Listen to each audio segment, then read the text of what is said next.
Olá pessoal, bom dia, boa tarde, boa noite, boa madrugada. Estamos aqui mais uma vez reunidos para estudar o pacote anticrimes na nossa disciplina de Tópicos Especiais 2. Eu sou o professor William II e estamos juntos aqui nessa jornada. Meus amigos, desde já, se gostaram, coloca aí o gostei. Se tem alguma crítica, alguma sugestão, alguma dúvida para fazer, não se encabule não. Faça aí os comentários.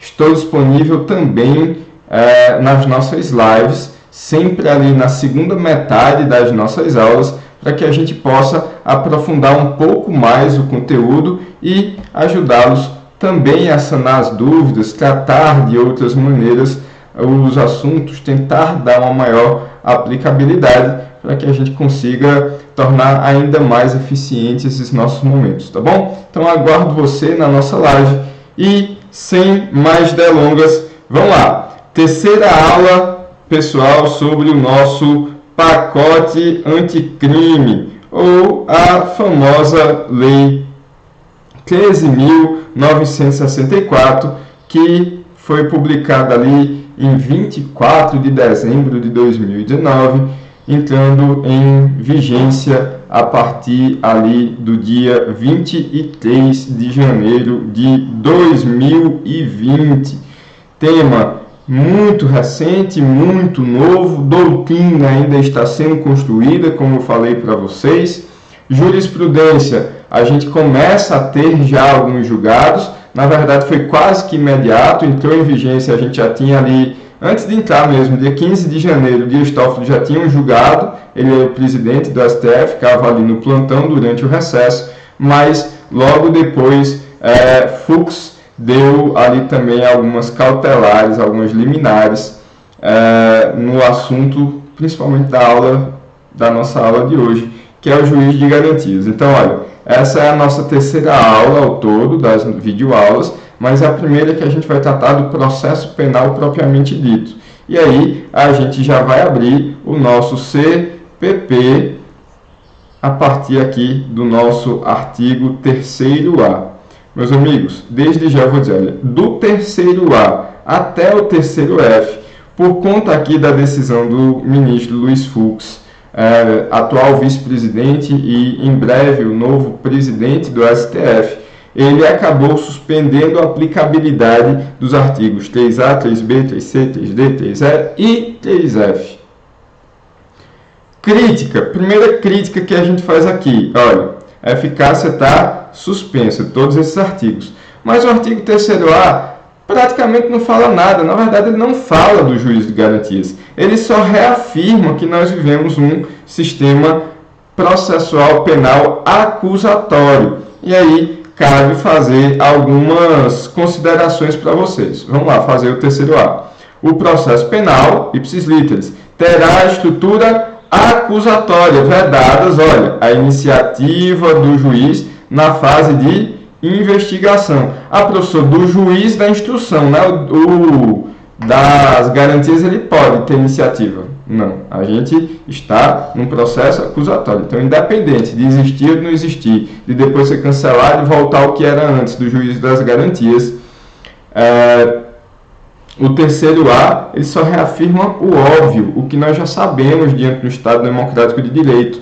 O nosso processo penal ele é acusatório e não inquisitorial. Tá bom? Professor, e a diferença? Algumas pequenas diferenças aqui trazidas pelo professor Renato Brasileiro, meus amigos. Todas as funções são concentradas, olha, sistema inquisitorial. Todas as funções, inclusive a defesa, são reunidas em uma única pessoa, que é o juiz inquisitorial. Ou seja, vamos lá. O que é que a gente lembra da Inquisição? Tribunal do Santo Ofício, muito da nossa história. Tá bom. Cidadão era acusado de bruxaria. Tá bom. Vinha um juiz, um clérigo juiz, o juiz inquisidor, ele fazia a investigação, ele mesmo fazia a defesa, e ele mesmo acusava, e ele mesmo julgava, e ele mesmo aplicava a pena muitas das vezes. E aí, professor? E aí que, claro, isso aí coloca em risco o devido processo legal. Então, nosso sistema, ele é um sistema acusatório, onde as funções são separadas em pessoas distintas. Então, via de regra, nós temos o acusador, o Ministério Público, ali na ação penal pública, de processar, que é a figura do juiz ou do Poder Judiciário, e o de defender, que é a do defensor, tá bom? Ou do defensor público, ou do advogado, enfim. Antigamente existia o rabo, não existe mais. Outra diferença, pessoal, é a gestão da prova. O juiz produz provas no sistema inquisitorial. No sistema acusatório, não. A gestão das provas recai sobre as partes que têm que trazer as provas para o juiz. O juiz é parcial no sistema inquisitorial. Ele acaba sendo uma das partes, porque ele vai acusar e vai defender ao mesmo tempo. Então, aqui não, aqui é um juiz imparcial. E por dois sentidos, pessoal. Um juiz inquisidor, ele pode ser tendencioso para condenar, mas pode ser tendencioso para inocentar, tá bom? O acusado é um mero objeto. Ele está ali só fazendo parte do processo, mas ele não diz, ele não apita, ele não influencia nada no processo ali no sistema inquisitorial. No acusatório, não. Ele é um sujeito de direitos, de prerrogativas, de garantias, tá bom? E no sistema inquisitorial, muito se fala de chegar numa realidade ou numa verdade real. Nós temos que saber o que de fato aconteceu. O juiz não estaria preso àquilo que foi produzido no processo. Mas, meus amigos, mais uma vez, a gente coloca em risco uma das grandes garantias que nós, enquanto seres humanos, conseguimos conquistar no passado da nossa história, que é o da verdade processual. Mas a verdade processual só serve para inocentar, principalmente diante ali do indúbio pro réu.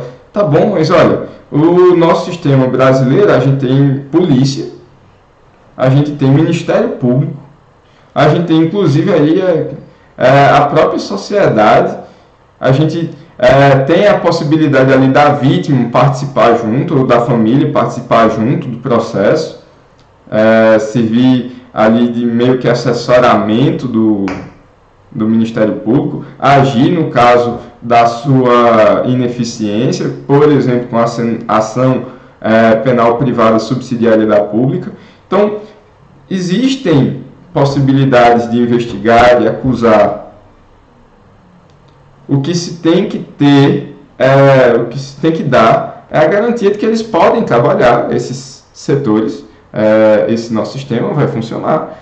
Professor, mas não funciona, corrupção, pessoal, de novo, seja para inocentar, seja para acusar, nós temos que procurar a imparcialidade daqueles que fazem parte do nosso sistema processual, tá bom? Daqueles que são importantes para a gestão do Poder Judiciário. Então, vamos procurar sempre trazer, imprimir eficiência para dentro do processo, para que o juiz possa defender, possa julgar, na verdade, com base naquilo que está no processo. Porque, inclusive, é uma máxima que eu concordei bastante com o professor Renato Brasileiro, que sim, é a nossa fonte principal de conteúdo para vocês, é de onde eu bebi as informações, onde eu achei a maior riqueza de informações, e que eu concordo com quase tudo que ele acabou falando. Tenho críticas, eu vou até falar de uma delas. Mas, olha, quem procura, quer achar. Então, aquele juiz que sai do processo para procurar uma prova, normalmente ele já tem uma convicção. É igual aquela pessoa que vai escrever TCC e já sabe o que quer dizer. Abre o livro só para procurar uma citação que encaixa. Então a gente tem que ter cuidado com essa figura do juiz. Então, olha,